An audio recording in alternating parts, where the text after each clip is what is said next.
Team India ইংল্যান্ডের কাছে ODI সিরিজও হেরে গেল। প্রথমে টি-20 সিরিজ হেরেছিল, এবার ওডিআই সিরিজটাও ভারতের হাত থেকে হাতছাড়া হয়ে গেল বন্ধুরা। কি বলবো, আমাদের বোলাররা আজকে এই সিরিজটা হারিয়ে দিল। জাসপ্রীত বুমরা খেললো না এবং দেখো টিম ইন্ডিয়ার বোলারদের হাল কি হলো আজকে। 387 রান খেয়ে নিল বন্ধুরা এবং 388 রানের ভারতকে টার্গেট দিয়েছিল ইংল্যান্ড দল, এবং সেই ইংল্যান্ড দল ভারতকে 27 রানে হারিয়ে দিল।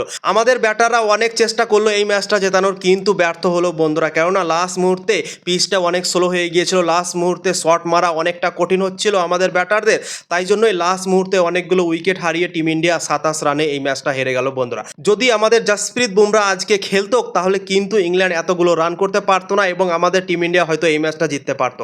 জাসপ্রীত বুমরা যদি খেলতো তাহলে হয়তো ইংল্যান্ড 320-30 এইরকম ভাবে করতে পারতো, খুব বেশি হলে 40-50, 350-র মধ্যে থাকতে পারতো ইংল্যান্ড দল। তো 350-র মধ্যে যদি ইংল্যান্ডকে থামতে পারতো আমাদের টিম ইন্ডিয়া, যদি জাসপ্রীত বুমরা খেলতো তাহলে হয়তো টিম ইন্ডিয়া রান চেস করে ম্যাচটা জিততে পারতো। কিন্তু জাসপ্রীত বুমরা খেললো না এবং টিম ইন্ডিয়ার হাল দেখো কি হলো। প্রত্যেকটা বলার আজকে মার খেয়েছে বন্ধুরা, সবাই 60 রানের ওপরে রান দিয়েছে। সব থেকে বেশি রান দিয়েছে গুরনুর ব্রার, 10 ওভারে 97 রান লুটিয়ে দিয়েছিল আজকে বন্ধুরা।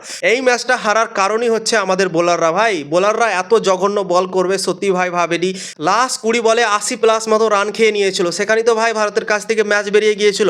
46 ওভার পর্যন্ত দেখে মনে হয়েছিল কি ইংল্যান্ড 345 বা 350 রান মতো করতে পারে, কিন্তু ওই যে দেখো অনেকগুলো রান দিয়ে দিল, লাস্ট 20 বলে 80+ রান দিয়ে দিল, সেখানেই টিম ইন্ডিয়ার কাছ থেকে ম্যাচটা হাতছাড়া হয়ে গিয়েছিল বন্ধুরা। এতগুলো রান কি চেস করা যায়? তাও তো আমাদের রোহিত শর্মা, বিরাট কোহলি, শুভমান গিল সবাই চেষ্টা করলো এই রানটা চেস করার, কিন্তু হলো না বন্ধুরা। তো টিম ইন্ডিয়া রান চেস করতে পারলো না, কিন্তু সব থেকে বড় খুশির খবর বেরিয়ে এলো রোহিত শর্মাকে নিয়ে। রোহিত শর্মার ওপর সবাই কোশ্চেন উঠাচ্ছিল, রোহিত শর্মা আজকে সবাইকে চুপ করে দিল সেঞ্চুরি করে। 138 রানের ইনিংস খেললো, 110টা বল খেলে 17টা চার, 5টা ছক্কা এবং জবরদস্ত ইনিংস, অসাধারণ ইনিংস। তার জন্য অনেক বড় একটা হাততালি আমার তরফ থেকে বন্ধুরা। দারুণ লাগলো তার ইনিংস। এবং যারা যারা ভাবছিল রোহিত শর্মা 2027 সালের ওডিআই বিশ্বকাপ খেলতে পারবে না, তার ফর্ম ভালো নেই, প্রথম দুটো ম্যাচ দেখে সবাইকে কিন্তু যোগ্য জবাব আজকে রোহিত শর্মা দিয়ে দিয়েছে এবং সবাইকে চুপ করিয়ে দিয়েছে, বলে দিয়েছে কি আমি 2027 সালে খেলার জন্য একদম রেডি আছি এবং চাপের মুহূর্তে খেলার জন্য রেডি আছি বন্ধুরা। তো রোহিত শর্মা অনেক বড় রেকর্ডও করে দিল লর্ডস ক্রিকেট গ্রাউন্ডে।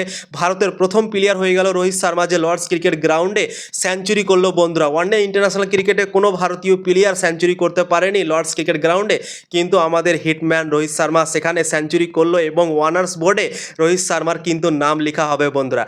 লর্ডস ক্রিকেট গ্রাউন্ডে একটা নিয়ম আছে, যে বোলার 5টা উইকেট নেবে বা কোনো ব্যাটার যদি ধরো সেঞ্চুরি করে তো তার নাম লেখা হয় অনার্স বোর্ডে বন্ধুরা। তো রোহিত শর্মার নামটাও কিন্তু লেখা হবে লর্ডস ক্রিকেট গ্রাউন্ডের অনার্স বোর্ডে। বিরাট কোহলিও আজকে দারুণ ইনিংস খেললো, চেস মাস্টার আমাদের বিরাট কোহলি 60 বলে 74 রান করলো, চেষ্টা করলো ভারতকে ম্যাচ জেতানোর, কিন্তু 388 রান চেস করা অতটাও সহজ না এবং সেরকমই হলো। লাস্ট মুহূর্তে অনেক স্লো পিচ হয়ে গিয়েছিল, তাই জন্য বিরাট কোহলির ব্যাটেও বল লাগছিল না ঠিকঠাক ভাবে, তোমরা তো নিজেই দেখতে পেয়েছিলে। চেষ্টা করলো আমাদের প্রত্যেকটা ব্যাটার ভারতীয় দলকে ম্যাচ জেতানোর, কিন্তু হলো না বন্ধুরা। কারণ হচ্ছে একটাই, আমাদের বোলাররা এতগুলো রান দিয়ে দিয়েছিল কি এই রান চেস করা মুশকিলই নেই, নামুমকিন হয়ে গেল টিম ইন্ডিয়ার জন্য বন্ধুরা। তো টিম ইন্ডিয়া এই সিরিজটা হেরে গেল, কিন্তু খুশির খবর রোহিত শর্মা ভাই ফর্মে চলে এসেছে এবং রোহিত শর্মা সেঞ্চুরি করলো এবং সবাইকে বলে দিল কি 2027 সালে খেলার জন্য আমি রেডি আছি।